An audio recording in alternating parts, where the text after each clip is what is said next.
ਬਾਪ ਅਤੇ ਬੇਟੇ ਅਤੇ ਰੂਹ ਪਾਕ ਦੇ ਨਾਮ ਉੱਤੇ ਆਮੀਨ। ਮਸੀਹ ਵਿੱਚ ਪਿਆਰੇ ਭਰਾਓ ਤੇ ਭੈਣੋ, ਸਾਰਿਆਂ ਨੂੰ ਜੈ ਯਿਸੂ ਮਸੀਹ ਦੀ। ਅੱਜ ਅਸੀਂ ਰੋਜ਼ਿਆਂ ਦੇ 5ਵੇਂ ਐਤਵਾਰ ਦੇ ਵਿੱਚ ਪ੍ਰਵੇਸ਼ ਕੀਤਾ ਹੈ। ਅਗਲੇ ਐਤਵਾਰ ਅਸੀਂ ਖਜੂਰੀ ਐਤਵਾਰ ਮਨਾਵਾਂਗੇ। ਅੱਜ 3 ਅਪ੍ਰੈਲ ਅਸੀਂ ਪ੍ਰਭੂ ਦੇ ਵਚਨ ਦੇ ਉੱਤੇ ਧਿਆਨ ਕਰੀਏ। ਅੱਜ ਦਾ ਪਹਿਲਾ ਪਾਠ ਯਸ਼ਾਇਆ ਨਬੀ ਦੀ ਪੁਸਤਕ 43 ਅਧਿਆਏ 16 ਤੋਂ ਲੈ ਕੇ 21 ਤੱਕ। ਅੱਜ ਦਾ ਦੂਜਾ ਪਾਠ ਸੰਤ ਪੌਲਸ ਦਾ ਫਿਲਿੱਪੀਆਂ ਦੀ ਵਿਸ਼ਵਾਸ ਸੰਗਤ ਨੂੰ ਖਤ, ਉਸ ਦਾ 3 ਅਧਿਆਏ 8 ਤੋਂ ਲੈ ਕੇ 14 ਤੱਕ। ਤੇ ਅੰਜੀਲ ਯਹੋਨਾ ਦੀ 8ਵਾਂ ਅਧਿਆਏ 1 ਤੋਂ ਲੈ ਕੇ 11 ਤੱਕ। ਪਿਆਰਿਓ, ਆਓ ਅਸੀਂ ਅੱਜ ਇਹਨਾਂ 3 ਪਾਠਾਂ ਨੂੰ ਧਿਆਨ ਦੇ ਨਾਲ ਸੁਣੀਏ, ਇਹਦੇ ਉੱਤੇ ਗੌਰ ਕਰੀਏ ਅਤੇ ਜੋ ਸਿੱਖਿਆ ਪ੍ਰਭੂ ਸਾਨੂੰ ਇਹਨਾਂ ਪਾਠਾਂ ਰਾਹੀਂ ਦੇ ਰਿਹਾ ਹੈ, ਉਸ ਦੇ ਅਨੁਸਾਰ ਅਸੀਂ ਆਪਣਾ ਜੀਵਨ ਬਦਲੀਏ ਤੇ ਜੀਵਨ ਗੁਜ਼ਾਰੀਏ। ਪਾਠ ਪਹਿਲਾ, ਯਸ਼ਾਇਆ ਨਬੀ ਦਾ ਗ੍ਰੰਥ, ਉਸ ਦਾ 43 ਬਾਬ 16 ਤੋਂ ਲੈ ਕੇ 21 ਆਇਤ ਤੱਕ। ਬਹੁਤ ਸਮਾਂ ਪਹਿਲਾਂ ਪ੍ਰਭੂ ਨੇ ਸਾਗਰ ਦੇ ਵਿੱਚੋਂ ਦੀ ਇੱਕ ਰਾਹ ਬਣਾਇਆ ਸੀ। ਉਸ ਨੇ ਇੱਕ ਤੂਫਾਨੀ ਪਾਣੀ ਵਿੱਚ ਪਥ ਬਣਾਇਆ ਸੀ। ਉਸ ਨੇ ਰੱਥਾਂ ਤੇ ਘੋੜਿਆਂ ਦੀ ਇੱਕ ਵੱਡੀ ਸੈਨਾ ਦੀ ਅਗਵਾਈ ਨਾਸ਼ ਦੇ ਲਈ ਕੀਤੀ। ਉਹ ਡਿੱਗੇ ਕਿ ਫਿਰ ਨਾ ਉੱਠਣ ਅਤੇ ਦੀਵੇ ਦੀ ਲਾਟ ਵਾਂਗ ਬੁਝ ਗਏ। ਪਰ ਪ੍ਰਭੂ ਕਹਿੰਦਾ ਹੈ, ਤੁਸੀਂ ਪੁਰਾਣੀਆਂ ਗੱਲਾਂ ਯਾਦ ਨਾ ਕਰੋ ਅਤੇ ਨਾ ਹੀ ਪ੍ਰਾਚੀਨ ਘਟਨਾਵਾਂ ਵੱਲ ਧਿਆਨ ਦੇਵੋ। ਮੈਂ ਇੱਕ ਨਵਾਂ ਕੰਮ ਕਰਨ ਵਾਲਾ ਹਾਂ, ਤੁਸੀਂ ਉਸ ਵੱਲ ਧਿਆਨ ਦੇਵੋ। ਇਹ ਪਹਿਲਾਂ ਹੀ ਸ਼ੁਰੂ ਹੋ ਚੁੱਕਾ ਹੈ ਅਤੇ ਤੁਸੀਂ ਇਸ ਨੂੰ ਦੇਖ ਸਕਦੇ ਹੋ। ਮੈਂ ਉਜਾੜ ਦੇ ਵਿੱਚੋਂ ਦੀ ਇੱਕ ਰਾਹ ਬਣਾਵਾਂਗਾ ਅਤੇ ਤੁਹਾਡੇ ਲਈ ਉੱਥੇ ਦਰਿਆ ਵਗਾਵਾਂਗਾ। ਤਦ ਜੰਗਲੀ ਜਾਨਵਰ ਵੀ ਮੇਰੀ ਮਹਿਮਾ ਕਰਨਗੇ। ਗਿੱਦੜ ਅਤੇ ਸ਼ੁਤਰਮੁਰਗ ਮੇਰੀ ਮਹਿਮਾ ਕਰਨਗੇ। ਜਦੋਂ ਮੈਂ ਆਪਣੇ ਚੁਣੇ ਲੋਕਾਂ ਨੂੰ ਪਾਣੀ ਦੇਣ ਲਈ ਵਿਚਾਲੇ ਵਿੱਚ ਦਰਿਆ ਵਗਾਵਾਂਗਾ। ਉਹਨਾਂ ਲੋਕਾਂ ਨੂੰ ਮੈਂ ਆਪਣੇ ਲਈ ਬਣਾਇਆ ਹੈ ਅਤੇ ਉਹ ਮੇਰੀ ਮਹਿਮਾ ਦੇ ਗੀਤ ਗਾਉਣਗੇ। ਇਹ ਪ੍ਰਭੂ ਦੀ ਪਾਕ ਬਾਣੀ ਹੈ। ਖੁਦਾ ਦਾ ਸ਼ੁਕਰ ਹੋਵੇ। ਪਾਠ ਦੂਸਰਾ, ਫਿਲਿੱਪੀਆਂ ਦੇ ਨਾਮ ਪੱਤਰ ਵਿੱਚੋਂ, ਉਸ ਦਾ 3 ਬਾਬ 8 ਆਇਤ ਤੋਂ 14 ਆਇਤ ਤੱਕ। ਇਸ ਤੋਂ ਵੀ ਵੱਧ ਕੇ ਮੈਂ ਆਪਣੇ ਪ੍ਰਭੂ ਯਿਸੂ ਮਸੀਹ ਬਾਰੇ ਜਾਣਨ ਨੂੰ ਸਭ ਤੋਂ ਜ਼ਿਆਦਾ ਕੀਮਤੀ ਸਮਝਦਾ ਹੋਇਆ ਹੋਰ ਸਭ ਕੁਝ ਨੂੰ ਨੁਕਸਾਨ ਸਮਝਦਾ ਹਾਂ। ਉਸ ਦੀ ਖਾਤਰ ਮੈਂ ਸਭ ਕੁਝ ਦਾ ਨੁਕਸਾਨ ਸਹਿ ਲਿਆ ਹੈ ਅਤੇ ਉਹਨਾਂ ਨੂੰ ਕੂੜਾ ਸਮਝਿਆ ਹੈ, ਤਾਂ ਜੋ ਮੈਂ ਮਸੀਹ ਨੂੰ ਪਾ ਲਵਾਂ ਅਤੇ ਪੂਰਨ ਰੂਪ ਵਿੱਚ ਉਸ ਦਾ ਪਾਇਆ ਜਾਵਾਂ। ਉਸ ਧਾਰਮਿਕਤਾ ਨਾਲ ਨਹੀਂ ਜੋ ਵਿਧਾਨ ਦੀ ਪਾਲਣਾ ਤੋਂ ਮਿਲਦੀ ਹੈ, ਸਗੋਂ ਉਸ ਧਾਰਮਿਕਤਾ ਨਾਲ ਜੋ ਮਸੀਹ ਉੱਤੇ ਈਮਾਨ ਰੱਖਣ ਨਾਲ ਮਿਲਦੀ ਹੈ। ਉਹ ਧਾਰਮਿਕਤਾ ਜੋ ਖੁਦਾ ਵੱਲੋਂ ਮਿਲਦੀ ਹੈ ਅਤੇ ਜਿਸ ਦਾ ਆਧਾਰ ਈਮਾਨ ਹੈ।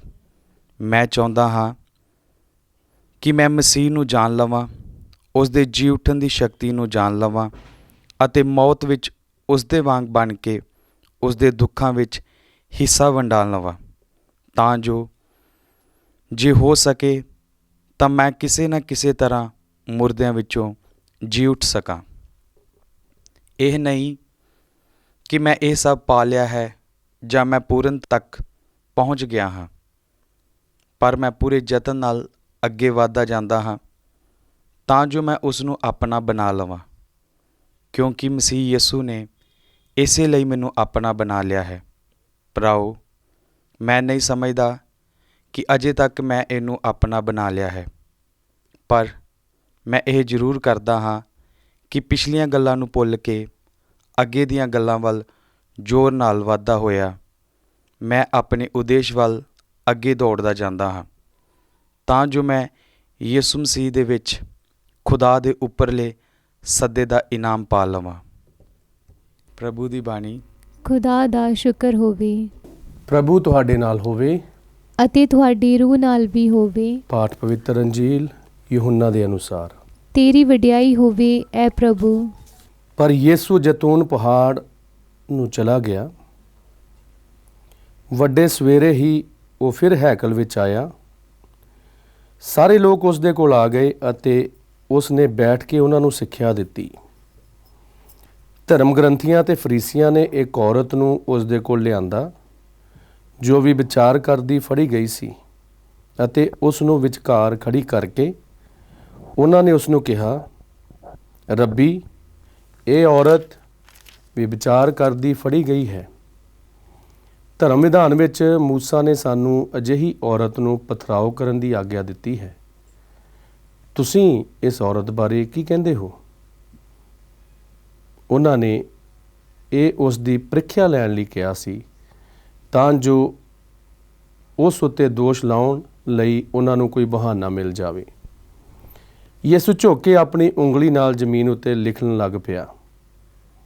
ਜਦੋਂ ਲੋਕ ਲਗਾਤਾਰ ਉਸ ਨੂੰ ਪੁੱਛਦੇ ਰਹੇ ਤਾਂ ਉਹ ਖੜਾ ਹੋ ਗਿਆ ਅਤੇ ਉਹਨਾਂ ਨੂੰ ਕਿਹਾ, ਤੁਹਾਡੇ ਵਿੱਚੋਂ ਜੋ ਬਿਨਾਂ ਪਾਪ ਦੇ ਹੈ, ਉਹ ਇਸ ਔਰਤ ਉੱਤੇ ਪਹਿਲਾ ਪੱਥਰ ਮਾਰੇ। ਅਤੇ ਇੱਕ ਵਾਰ ਫਿਰ ਉਹ ਝੁੱਕ ਕੇ ਜ਼ਮੀਨ ਉੱਤੇ ਆਪਣੀ ਉਂਗਲੀ ਨਾਲ ਲਿਖਣ ਲੱਗਾ। ਪਰ ਜਦੋਂ ਲੋਕਾਂ ਨੇ ਇਹ ਸੁਣਿਆ ਤਾਂ ਉਹ ਸਭ ਤੋਂ ਵੱਡੇ ਤੋਂ ਸ਼ੁਰੂ ਹੋ ਕੇ ਇੱਕ ਇੱਕ ਕਰਕੇ ਸਾਰੇ ਉੱਥੋਂ ਚਲੇ ਗਏ ਅਤੇ ਯਿਸੂ ਇਕੱਲਾ ਉਸ ਔਰਤ ਦੇ ਨਾਲ ਉੱਥੇ ਰਹਿ ਗਿਆ ਜੋ ਉਸ ਦੇ ਸਾਹਮਣੇ ਖੜੀ ਸੀ। ਯਿਸੂ ਨੇ ਸਿੱਧਾ ਖੜਾ ਹੋ ਕੇ ਵੇਖਿਆ ਤੇ ਉਸ ਨੂੰ ਕਿਹਾ, ਬੀਬੀ, ਉਹ ਸਾਰੇ ਕਿੱਥੇ ਹਨ? ਕਿ ਕਿਸੇ ਨੇ ਵੀ ਤੈਨੂੰ ਦੋਸ਼ੀ ਨਹੀਂ ਠਹਿਰਾਇਆ? ਉਸ ਨੇ ਕਿਹਾ, ਕਿਸੇ ਨੇ ਨਹੀਂ ਪ੍ਰਭੂ। ਯਿਸੂ ਨੇ ਕਿਹਾ, ਮੈਂ ਵੀ ਤੈਨੂੰ ਦੋਸ਼ੀ ਨਹੀਂ ਠਹਿਰਾਉਂਦਾ। ਜਾ ਅਤੇ ਫਿਰ ਪਾਪ ਨਾ ਕਰੀ। ਪ੍ਰਭੂ ਦੀ ਅੰਜੀਲ। ਤੇਰੀ ਮਹਿਮਾ ਹੋਵੇ ਹੋਵੇ ਐ ਮਸੀਹਾ। ਮਸੀਹ ਵਿੱਚ ਪਿਆਰੇ ਭਰਾਓ ਤੇ ਭੈਣੋ, ਅੱਜ ਅਸੀਂ ਪਾਕ ਕਲਾਮ ਦੇ ਵਿੱਚੋਂ 3 ਪਾਠ ਸੁਣੇ ਹਨ। ਆਓ ਅਸੀਂ ਸਭ ਤੋਂ ਪਹਿਲਾਂ ਅੱਜ ਦੇ ਦੂਜੇ ਪਾਠ ਦੇ ਉੱਤੇ ਆਪਣਾ ਧਿਆਨ ਲਾਈਏ। ਅੱਜ ਸੰਤ ਪੌਲੁਸ ਫਿਲਿੱਪੀਆਂ ਦੀ ਵਿਸ਼ਵਾਸ ਸੰਗਤ ਨੂੰ ਖੱਤ ਦੇ ਰਾਹੀਂ ਸਾਨੂੰ ਸੱਚੀ ਧਾਰਮਿਕਤਾ ਦੇ ਬਾਰੇ ਦੱਸਦਾ ਹੈ। ਇੱਕ ਧਾਰਮਿਕਤਾ ਉਹ ਹੈ ਜਿਸ ਦੇ ਵਿੱਚ ਅਸੀਂ ਸਿਰਫ ਵਿਧਾਨ ਦੀਆਂ ਲਿਖੀਆਂ ਹੋਈਆਂ ਗੱਲਾਂ ਨੂੰ ਮੰਨਦੇ ਹਾਂ, ਅਸੀਂ ਉਸ ਦੇ ਅਰਥ ਨੂੰ ਨਹੀਂ ਸਮਝਦੇ। ਦੂਜੇ ਪਾਸੇ ਧਾਰਮਿਕਤਾ ਉਹ ਹੈ ਜਿਸ ਵਿੱਚ ਅਸੀਂ ਪ੍ਰਭੂ ਦੇ ਉੱਤੇ ਈਮਾਨ ਰੱਖਦੇ ਹਾਂ ਅਤੇ ਵਚਨ ਦੇ ਅਨੁਸਾਰ ਜੋ ਸਾਨੂੰ ਸਿੱਖਿਆ ਮਿਲਦੀ ਹੈ ਉਸ ਅਨੁਸਾਰ ਅਸੀਂ ਜੀਵਨ ਗੁਜ਼ਾਰਦੇ ਹਾਂ। ਤੇ ਸੰਤ ਪੌਲੁਸ ਕਹਿੰਦਾ ਹੈ ਕਿ ਮੈਂ ਅਜਿਹੇ ਵਿਧਾਨ ਨੂੰ ਜਿਹੜਾ ਸਿਰਫ ਸੁਣਨ ਤੱਕ ਸੀਮਤ ਹੈ, ਉਸ ਨੂੰ ਮੈਂ ਕੂੜਾ ਸਮਝਦਾ ਹਾਂ। ਤੇ ਕਹਿੰਦਾ ਹੁਣ ਮੈਂ ਸੱਚੀ ਧਾਰਮਿਕਤਾ ਨੂੰ ਪਾ ਲਿਆ ਹੈ, ਕਿਉਂਕਿ ਹੁਣ ਮੈਂ ਯਿਸੂ ਮਸੀਹ ਦੇ ਉੱਤੇ ਈਮਾਨ ਲੈ ਆਂਦਾ ਹੈ ਅਤੇ ਹੁਣ ਮੈਂ ਯਿਸੂ ਨੂੰ ਮੰਨਦਾ ਹਾਂ।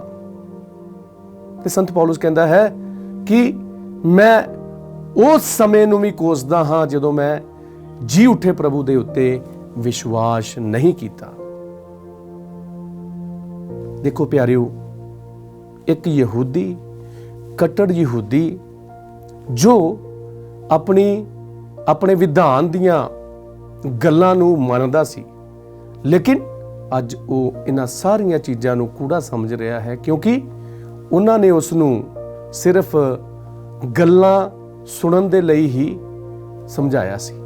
ਲੇਕਿਨ ਜੀ ਉੱਠੇ ਪ੍ਰਭੂ ਯਿਸੂ ਮਸੀਹ ਨੇ ਉਸ ਨੂੰ ਉਹ ਸਭ ਕਰਨ ਦੇ ਲਈ ਪ੍ਰੇਰਨਾ ਦਿੱਤੀ ਜੋ ਅੱਜ ਸੰਤ ਪੌਲੁਸ ਬਿਆਨ ਕਰ ਰਿਹਾ ਹੈ। ਤੇ ਉਹ ਕਹਿੰਦਾ ਹੈ ਕਿ ਹੁਣ ਮੈਂ ਯਿਸੂ ਮਸੀਹ ਦੇ ਨਾਂ ਦੀ ਖਾਤਰ ਹਰ ਇੱਕ ਦੁੱਖ, ਹਰ ਇੱਕ ਮੁਸੀਬਤ ਅਤੇ ਹਰ ਕਿਸਮ ਦੀ ਜੋ ਵੀ ਤਕਲੀਫ ਮੇਰੇ ਤੇ ਆਉਂਦੀ ਹੈ, ਮੈਂ ਸਹਿਣ ਦੇ ਲਈ ਤਿਆਰ ਹਾਂ। ਇਹ ਹੈ ਪ੍ਰਭੂ ਦੇ ਉੱਤੇ ਈਮਾਨ। ਤੇ ਪਿਆਰਿਓ, ਅੱਜ ਦੇ ਪਹਿਲੇ ਪਾਠ ਦੇ ਵਿੱਚ ਯਸ਼ਾਇਆ ਨਬੀ ਦੇ ਰਾਹੀਂ ਪ੍ਰਭੂ ਦਾ ਵਚਨ ਸਾਨੂੰ ਕਹਿੰਦਾ ਹੈ ਕਿ ਬੀਤੇ ਹੋਏ ਕੱਲ ਦੇ ਵਿੱਚ ਜੋ ਕੁਝ ਵੀ ਹੋਇਆ ਹੈ ਉਸ ਨੂੰ ਅਸੀਂ ਭੁੱਲ ਜਾਈਏ, ਅਸੀਂ ਅੱਗੇ ਦੀ ਉਮੀਦ ਕਰੀਏ। ਦੇਖੋ, ਸੰਤ ਪੌਲਸ ਵੀ ਆਪਣੀਆਂ ਬੀਤੇ ਹੋਏ ਸਮੇਂ ਨੂੰ ਯਾਦ ਕਰਦਾ ਹੈ, ਵਾਰ-ਵਾਰ ਉਹ ਗੱਲਾਂ ਨੂੰ ਦੁਹਰਾਉਂਦਾ ਹੈ ਕਿ ਮੈਂ ਯੀਸ਼ੂ ਨੂੰ ਤੰਗ ਕੀਤਾ, ਮੈਂ ਯੀਸ਼ੂ ਦੇ ਪੈਰੋਕਾਰਾਂ ਨੂੰ ਤੰਗ ਕੀਤਾ, ਲੇਕਿਨ ਹੁਣ ਮੈਂ ਜਿਉਂਦੇ ਪ੍ਰਭੂ ਦੇ ਉੱਤੇ ਵਿਸ਼ਵਾਸ ਰੱਖਦਾ ਹਾਂ। ਉਹ ਆਪਣੀ ਸੰਗਤ ਨੂੰ ਇਹ ਦੱਸਣਾ ਚਾਹੁੰਦਾ ਸੀ ਕਿ ਜੀ ਉੱਠੇ ਪ੍ਰਭੂ ਯੀਸ਼ੂ ਮਸੀਹ ਨੇ ਉਹਦੇ ਜੀਵਨ ਨੂੰ ਬਦਲ ਦਿੱਤਾ ਹੈ, ਜੀ ਉੱਠਿਆ ਪ੍ਰਭੂ ਯੀਸ਼ੂ ਮਸੀਹ ਉਹਦੇ ਵਿੱਚ ਵਾਸ ਕਰਦਾ ਹੈ, ਇਸ ਕਰਕੇ ਉਸ ਨੂੰ ਹੁਣ ਸਾਰੀਆਂ ਦੁਨਿਆਵੀ ਚੀਜ਼ਾਂ ਤੁੱਛ ਲੱਗਦੀਆਂ ਹਨ। ਹਾਂ ਪਿਆਰਿਓ, ਜੋ ਵੀ ਪ੍ਰਭੂ ਦੀ ਸੰਗਤ ਦੇ ਵਿੱਚ ਆ ਜਾਂਦਾ ਹੈ, ਪ੍ਰਭੂ ਦੇ ਲੜ ਲੱਗ ਜਾਂਦਾ ਹੈ, ਉਹਦਾ ਜੀਵਨ ਬਦਲ ਜਾਂਦਾ ਹੈ। ਪਿਆਰਿਓ, ਅੱਜ ਦੀ ਅੰਜੀਲ ਵੱਲ ਧਿਆਨ ਲਾਈਏ। ਅੰਜੀਲ ਦੇ ਵਿੱਚ ਅਸੀਂ ਦੇਖਦੇ ਹਾਂ ਕਿ ਇੱਕ ਔਰਤ ਜੋ ਵੀ ਵਿਚਾਰ ਕਰਦੀ ਫੜੀ ਗਈ ਸੀ, ਯਿਸੂ ਦੇ ਸਾਹਮਣੇ, ਫਰੀਸੀਆਂ ਸਦੂਕੀਆਂ ਦੇ ਸਾਹਮਣੇ ਇੱਕ ਲਾਚਾਰ ਔਰਤ ਖੜੀ ਹੈ ਅਤੇ ਲੋਕੀ ਪੱਥਰ ਲੈ ਕੇ ਖੜੇ ਹਨ ਉਸ ਨੂੰ ਮਾਰਨ ਦੇ ਲਈ, ਉਸ ਨੂੰ ਦੋਸ਼ੀ ਸਾਬਤ ਕਰਨ ਦੇ ਲਈ। ਹਾਂ ਪਿਆਰਿਓ, ਸਮਾਜ ਦੇ ਵਿੱਚ ਇਹੋ ਹੀ ਹੁੰਦਾ ਹੈ, ਜਿਹੜਾ ਵਿਅਕਤੀ ਦੋਸ਼ੀ ਪਾਇਆ ਜਾਂਦਾ ਹੈ, ਕੋਈ ਵੀ ਉਸ ਨੂੰ ਬਚਾਉਣ ਦੇ ਲਈ ਕੋਸ਼ਿਸ਼ ਨਹੀਂ ਕਰਦਾ ਹੈ। ਹਰ ਕੋਈ ਉਸ ਤੇ ਦੋਸ਼ ਹੋਰ ਜ਼ਿਆਦਾ ਮੜਨੇ ਚਾਹੁੰਦਾ ਹੈ। ਇਹੋ ਜਿਹਾ ਅੱਜ ਅੰਜੀਲ ਦੇ ਵਿੱਚ ਵਾਪਰਿਆ ਹੈ। ਹਰ ਕੋਈ ਦੋਸ਼ ਲਾ ਰਿਹਾ ਹੈ।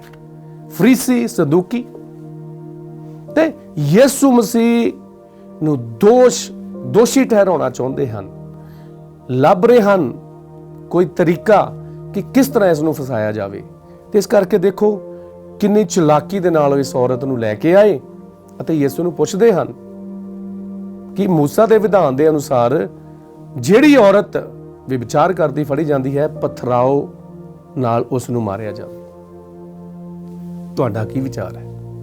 ਜੇਕਰ ਹੁਣ ਯਿਸੂ ਮਸੀਹ ਕਹਿੰਦਾ ਹੈ ਕਿ ਠੀਕ ਹੈ, ਇਸ ਨੂੰ ਪਥਰਾਓ ਕਰਕੇ ਮਾਰ ਦਿਓ, ਤੇ ਫਿਰ ਯਿਸੂ ਮਸੀਹ ਜੋ ਪਾਪੀਆਂ ਦਾ ਮਿੱਤਰ ਹੈ, ਜੋ ਪਾਪੀਆਂ ਨੂੰ ਬਚਾਉਣ ਦੇ ਲਈ ਆਇਆ ਹੈ, ਉੱਥੇ ਉਹ ਗਲਤ ਸਾਬਤ ਹੋ ਜਾਏਗਾ। ਤੇ ਜੇਕਰ ਪ੍ਰਭੂ ਯਿਸੂ ਮਸੀਹ ਉਸ ਦੀ ਸਾਈਡ ਲੈਂਦਾ ਹੈ ਤਾਂ ਫਿਰ ਉਹ ਕਹਿਣਗੇ ਕਿ ਤੂੰ ਮੂਸਾ ਦੀਆਂ ਦਿੱਤੀਆਂ ਹੋਈਆਂ ਹਦਾਇਤਾਂ ਨੂੰ ਨਹੀਂ ਮੰਨਦਾ ਹੈ।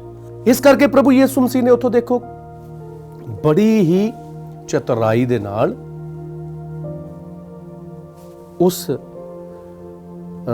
ਮਾਹੌਲ ਦਾ ਸਾਹਮਣਾ ਕੀਤਾ, ਉਸ ਸਿਚੁਏਸ਼ਨ ਦਾ ਸਾਹਮਣਾ ਕੀਤਾ। ਤੇ ਪ੍ਰਭੂ ਯਿਸੂ ਮਸੀਹ ਇੱਕੋ ਹੀ ਸਵਾਲ ਕਰਦੇ ਹਨ, ਇੱਕੋ ਹੀ ਸਵਾਲ ਕਰਦੇ ਹਨ ਕਿ ਜਿਸ ਨੇ ਕਦੇ ਪਾਪ ਨਹੀਂ ਕੀਤਾ ਹੈ, ਉਹ ਪਹਿਲਾਂ ਇਸ ਬੀਬੀ ਦੇ ਪੱਥਰ ਮਾਰੇ। ਪਿਆਰਿਓ, ਯਿਸੂ ਜਾਣਦਾ ਸੀ ਕਿ ਹਰ ਇੱਕ ਵਿਅਕਤੀ ਕਮਜ਼ੋਰ ਹੈ, ਹਰ ਇੱਕ ਵਿਅਕਤੀ ਪਾਪੀ ਹੈ, ਹਰ ਇੱਕ ਵਿਅਕਤੀ ਦੇ ਵਿੱਚ ਕਮਜ਼ੋਰੀਆਂ ਹਨ, ਉਹ ਡਿੱਗ ਸਕਦਾ ਹੈ, ਵਾਰ-ਵਾਰ ਪਾਪ ਕਰਦਾ ਹੈ। ਇਸੇ ਕਰਕੇ ਯਿਸੂ ਨੇ ਜ਼ਮੀਨ ਦੇ ਉੱਤੇ ਲਿਖਣਾ ਵੀ ਸ਼ੁਰੂ ਕੀਤਾ ਸੀ। ਕੀ ਲਿਖਿਆ ਸੀ ਯਿਸੂ ਨੇ? ਹਰੇਕ ਦੀ, ਜੋ ਵੀ ਲਾਗੇ ਖੜੇ ਸੀ, ਉਹਨਾਂ ਦੇ ਗੁਨਾਹ ਲਿਖ ਛੱਡੇ। ਤੇ ਅਸੀਂ ਜਾਣਦੇ ਹਾਂ, ਵਚਨ ਦੇ ਵਿੱਚ ਅਸੀਂ ਸੁਣਿਆ ਹੈ, ਇੱਕ ਇੱਕ ਕਰਕੇ ਵੱਡੇ ਤੋਂ ਲੈ ਕੇ ਛੋਟਿਆਂ ਤੱਕ ਸਾਰੇ ਖਿਸਕ ਗਏ, ਕਿਸੇ ਨੇ ਵੀ ਪੱਥਰ ਨਹੀਂ ਮਾਰਿਆ। ਯਿਸੂ ਮਸੀਹ ਉਸ ਨੂੰ ਕਹਿੰਦਾ ਹੈ, ਬੀਬੀ, ਤੇਰੇ ਉੱਤੇ ਕਿਸੇ ਨੇ ਵੀ ਪੱਥਰ ਨਹੀਂ ਮਾਰਿਆ, ਮੈਂ ਵੀ ਤੈਨੂੰ ਦੋਸ਼ੀ ਨਹੀਂ ਠਹਿਰਾਉਂਦਾ, ਜਾ ਪਾਪ ਨਾ ਕਰੀ। ਪਿਆਰਿਓ, ਇੱਥੇ ਵਚਨ ਦੇ ਉੱਤੇ ਥੋੜਾ ਜਿਹਾ ਧਿਆਨ ਕਰੀਏ ਕਿ ਅੱਜ ਦੇ ਜ਼ਮਾਨੇ ਦੇ ਵਿੱਚ ਜੇਕਰ ਇਹੋ ਹੀ ਘਟਨਾ ਨੂੰ ਅਸੀਂ ਅੱਜ ਦੇ ਜ਼ਮਾਨੇ ਦੇ ਵਿੱਚ ਲੈ ਲਈਏ ਤੇ ਕਿੰਨੇ ਲੋਕ ਹੋਣਗੇ ਜਿਹੜੇ ਫਰੀਸੀਆਂ ਦੇ ਵਾਂਗ, ਸਦੂਕੀਆਂ ਦੇ ਵਾਂਗ ਤੁਹਾਡੇ ਵਿੱਚੋਂ ਉਸ ਔਰਤ ਦੇ ਉੱਤੇ ਪੱਥਰ ਮਾਰਨ ਦੇ ਲਈ ਤਿਆਰ ਹੋਣਗੇ। ਅਸੀਂ ਸਾਰੇ ਹੀ ਉਸ ਤੇ ਪੱਥਰ ਮਾਰਨ ਦੇ ਲਈ ਤਿਆਰ ਹੋਵਾਂਗੇ। ਮੈਨੂੰ ਨਹੀਂ ਲੱਗਦਾ ਹੈ ਕਿ ਕੋਈ ਵੀ ਉਸ ਔਰਤ ਨੂੰ ਬਚਾਉਣ ਦੇ ਲਈ ਅੱਗੇ ਆਵੇਗਾ, ਲੇਕਿਨ ਇੱਥੇ ਯਿਸੂ ਮਸੀਹ ਨੇ ਅੱਜ ਇਸ ਔਰਤ ਨੂੰ ਬਚਾ ਲਿਆ, ਉਸ ਨੂੰ ਇੱਕ ਜੀਵਨ ਦੇ ਦਿੱਤਾ। ਤੇ ਯਿਸੂ ਉਸ ਨੂੰ ਕਹਿੰਦਾ ਹੈ ਕਿ ਹੁਣ ਮਾੜੀ ਜ਼ਿੰਦਗੀ, ਬੀਤੀ ਹੋਈ ਜ਼ਿੰਦਗੀ ਵੱਲ ਨਾ ਦੇਖੀ, ਅੱਜ ਤੋਂ ਇੱਕ ਨਵਾਂ ਜੀਵਨ ਸ਼ੁਰੂ ਕਰ। ਮੈਂ ਤੈਨੂੰ ਮਾਫ ਕਰਦਾ ਹਾਂ, ਕਿਸੇ ਨੇ ਨਹੀਂ ਤੈਨੂੰ ਦੋਸ਼ੀ ਠਹਿਰਾਇਆ, ਮੈਂ ਵੀ ਤੈਨੂੰ ਦੋਸ਼ੀ ਨਹੀਂ ਠਹਿਰਾਉਂਦਾ। ਹਾਂ ਪਿਆਰਿਓ, ਅਸੀਂ ਯਿਸੂ ਮਸੀਹ ਵਰਗੇ ਬਣਨਾ ਹੈ, ਜਿਹੜਾ ਕਿ ਮਾਫ ਕਰਨ ਦੇ ਲਈ ਤਿਆਰ ਰਹਿੰਦਾ ਹੈ। ਅਸੀਂ ਆਪਣੇ ਪਰਿਵਾਰਾਂ ਦੇ ਵਿੱਚ ਮਾਫ ਕਰੀਏ। ਜਦੋਂ ਗਲਤੀ ਹੋ ਵੀ ਜਾਂਦੀ ਹੈ, ਅਸੀਂ ਗਲਤੀ ਦਾ ਉਸ ਇਨਸਾਨ ਨੂੰ ਅਹਿਸਾਸ ਕਰਵਾਈਏ, ਪਰ ਉਸ ਨੂੰ ਇਹ ਨਹੀਂ ਹੈ ਕਿ ਉਸ ਨੂੰ ਸਦਾ ਦੇ ਲਈ ਉਹਨੂੰ ਦੋਸ਼ੀ ਠਹਿਰਾ ਦੇਣਾ ਹੈ, ਉਸ ਤੇ ਦੋਸ਼ ਲਾ ਦੇਣੇ। ਪ੍ਰਭੂ ਯਿਸੂ ਮਸੀਹ ਨੇ ਸਾਰਿਆਂ ਨੂੰ ਇੱਕ ਸਬਕ ਸਿਖਾ ਦਿੱਤਾ, ਇਹ ਦੱਸਣ ਲਈ ਕਿ ਹਰ ਇੱਕ ਵਿਅਕਤੀ ਪਾਪੀ ਹੈ, ਹਰ ਇੱਕ ਵਿਅਕਤੀ ਕਮਜ਼ੋਰ ਹੈ, ਹਰ ਵਿਅਕਤੀ ਡਿੱਗ ਸਕਦਾ ਹੈ। ਇਹਦਾ ਮਤਲਬ ਇਹ ਨਹੀਂ ਹੈ ਕਿ ਅਸੀਂ ਉਸ ਇਨਸਾਨ ਨੂੰ ਬਦਲਣ ਦੇ ਲਈ ਮੌਕਾ ਨਹੀਂ ਦੇਣਾ ਹੈ। ਯਿਸੂ ਨੇ ਇਸ ਔਰਤ ਨੂੰ ਅਤੇ ਜਿੰਨੇ ਵੀ ਉਹਦੀ ਹਜ਼ੂਰੀ ਵਿੱਚ ਆਏ, ਜਿੰਨੇ ਵੀ ਉਹਦੇ ਪਿੱਛੇ ਚੱਲੇ, ਉਹਨਾਂ ਨੂੰ ਬਦਲਣ ਦੇ ਲਈ ਮੌਕਾ ਦਿੱਤਾ। ਪਿਛਲੇ ਐਤਵਾਰ ਅਸੀਂ ਉਜਾੜੂ ਪੁੱਤਰ ਦੀ ਰੂਪ ਕਥਾ ਸੁਣੀ ਸੀ, ਕਿਸ ਤਰ੍ਹਾਂ ਉਸ ਦਾ ਜੀਵਨ ਬਦਲਿਆ ਤੇ ਬਾਪ ਨੇ ਵੀ ਉਸ ਨੂੰ ਮੌਕਾ ਦਿੱਤਾ ਬਦਲਣ ਦੇ। ਬਿਲਕੁਲ ਲਾਗੇ ਆ ਗਏ ਹਾਂ ਅਸੀਂ ਪਾਸਕਾ ਤਿਉਹਾਰ ਦੇ। ਅਸੀਂ ਆਪਣੇ ਆਪ ਨੂੰ ਬਦਲੀਏ, ਅਸੀਂ ਦੂਜਿਆਂ ਤੇ ਦੋਸ਼ ਨਾ ਲਾਈਏ, ਕਿਉਂਕਿ ਜੇਕਰ ਅਸੀਂ ਦੋਸ਼ ਲਾਉਂਦੇ ਹਾਂ, ਸਾਡੇ ਤੇ ਵੀ ਕੋਈ ਦੋਸ਼ ਲਾਵੇਗਾ, ਪ੍ਰਭੂ ਸਾਨੂੰ ਵੀ ਦੋਸ਼ੀ ਠਹਿਰਾਵੇਗਾ। ਅਸੀਂ ਪਿਆਰ ਵਿੱਚ ਅੱਗੇ ਵਧੀਏ, ਬਦਲਣ ਦੇ ਲਈ ਦੂਜਿਆਂ ਨੂੰ ਵੀ ਬਦਲਣ ਦਾ ਮੌਕਾ ਦਈਏ। ਕਈ ਵਾਰੀ ਅਸੀਂ ਦੂਜਿਆਂ ਦੇ ਉੱਤੇ ਇੰਨੇ ਜ਼ਿਆਦਾ ਦੋਸ਼ ਲਾ ਦਿੰਦੇ ਹਾਂ, ਦੂਜਿਆਂ ਨੂੰ ਦੋਸ਼ੀ ਠਹਿਰਾਉਂਦੇ ਹਾਂ ਕਿ ਉਹ ਬੰਦਾ ਮੁੜ ਕੇ ਆਪਣੇ ਆਪ ਨੂੰ ਢੀਠ ਬਣਾ ਲੈਂਦਾ ਹੈ, ਉੱਪਰ ਨਹੀਂ ਆਉਂਦਾ ਹੈ। ਅਸੀਂ ਦੂਜਿਆਂ ਨੂੰ ਉੱਪਰ ਆਉਣ ਦੇ ਲਈ ਮੌਕਾ ਦੇਣਾ ਹੈ, ਤਾਂ ਕਿ ਹਰ ਇੱਕ ਵਿਅਕਤੀ ਆਪਣੀ ਮਾੜੀ ਜ਼ਿੰਦਗੀ ਛੱਡ ਕੇ ਪ੍ਰਭੂ ਵੱਲ ਆਵੇ, ਪ੍ਰਭੂ ਦੇ ਰਸਤੇ ਤੇ ਚੱਲੇ। ਪਿਆਰਿਓ, ਜੋ ਸੱਚੀ ਧਾਰਮਿਕਤਾ ਦੇ ਬਾਰੇ ਅੱਜ ਸੰਤ ਪੌਲੁਸ ਜੋ ਬਿਆਨ ਕਰਦਾ ਹੈ, ਉਹ ਸਾਨੂੰ ਇਹੋ ਕਹਿੰਦਾ ਹੈ ਕਿ ਅਸੀਂ ਯਿਸੂ ਦੇ ਉੱਤੇ ਮੰਨ ਲਿਆਈਏ ਤੇ ਅਸੀਂ ਸਿਰਫ ਉਹਦੇ ਵਚਨਾਂ ਨੂੰ ਸੁਣਨ ਵਾਲੇ ਨਹੀਂ, ਸਗੋਂ ਵਚਨਾਂ ਉੱਤੇ ਅਮਲ ਕਰਨ ਵਾਲੇ ਅਤੇ ਵਚਨਾਂ ਅਨੁਸਾਰ ਜੀਵਨ ਗੁਜ਼ਾਰਨ ਵਾਲੇ ਬਣ ਜਾਈਏ। ਤੇ ਆਓ ਅਸੀਂ ਇਸ ਹਫ਼ਤੇ ਪੂਰਾ ਇਹ ਸੋਚ ਵਿਚਾਰ ਕਰੀਏ ਕਿ ਕਿੰਨੀ ਵਾਰੀ ਮੈਂ ਦੂਜਿਆਂ ਦੇ ਦੋਸ਼ ਲਾਏ ਹਨ। ਜੇਕਰ ਮੈਂ ਦੋਸ਼ ਲਾਏ ਹਨ ਤਾਂ ਕੀ ਮੈਂ ਉਹਨਾਂ ਨੂੰ ਬਚਾਉਣ ਦੇ ਲਈ, ਉਹਨਾਂ ਨੂੰ ਮੌਕਾ ਦੇਣ ਦੇ ਲਈ ਕੋਸ਼ਿਸ਼ ਕੀਤੀ ਹੈ? ਉਹਨਾਂ ਦੇ ਜੀਵਨ ਨੂੰ ਬਦਲਾਅ ਲਿਆਉਣ ਦੇ ਲਈ ਮੈਂ ਕੋਈ ਆਪਣਾ ਯੋਗਦਾਨ ਪਾਇਆ ਹੈ? ਜੇਕਰ ਨਹੀਂ ਪਾਇਆ ਹੈ ਤਾਂ ਕਰੀਏ। ਅਸੀਂ ਬੱਚਿਆਂ ਨੂੰ, ਹੋਰ ਵੀ ਕੋਈ ਵੀ ਜੋ ਗਲਤੀ ਕਰਦਾ ਹੈ, ਉਸ ਮੌਕਾ ਦਈਏ ਕਿ ਉਹ ਆਪਣੀ ਜ਼ਿੰਦਗੀ ਨੂੰ ਬਦਲ ਕੇ ਸਹੀ ਰਸਤੇ ਤੇ ਚੱਲੇ। ਤੇ ਫਿਰ ਸਾਡੇ ਪਾਸਕਾ ਤਿਉਹਾਰ ਦਾ ਮਨਾਉਣ ਦਾ ਫਾਇਦਾ ਹੋਵੇਗਾ ਤੇ ਪ੍ਰਭੂ ਵੀ ਸਾਡੇ ਜੀਵਨ ਵਿੱਚ ਸਾਨੂੰ ਬਰਕਤਾਂ ਦੇਵੇਗਾ, ਸਾਨੂੰ ਸੱਚੀ ਧਾਰਮਿਕਤਾ ਦੇ ਵਿੱਚ ਅੱਗੇ ਵਧਣ ਦਾ ਫਜ਼ਲ ਦੇਵੇਗਾ। ਖੁਦਾ ਸਾਨੂੰ ਸਾਰਿਆਂ ਨੂੰ ਬਰਕਤ ਦੇਵੇ।